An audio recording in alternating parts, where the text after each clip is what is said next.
জেনজিরা 72-এর সংবিধান আর চাই না।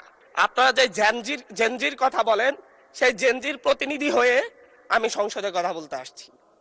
আপনি যদি বলেন যে জেনজিরা কি চাই, আমি বলছি জেনজিরা 72-এর সংবিধান আর চাই না।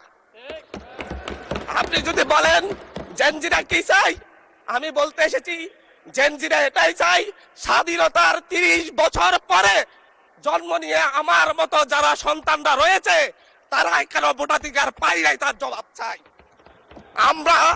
আমরা তো স্বাধীন বাংলাদেশে জন্ম নিয়েছি মাননীয় স্পিকার। আমাদের কি ভুল ছিল? আমরা তো নতুন মানচিত্র পেয়েছি, আমরা তো নতুন পতাকা পেয়েছি, আমরা নতুন সীমানা পেয়েছি।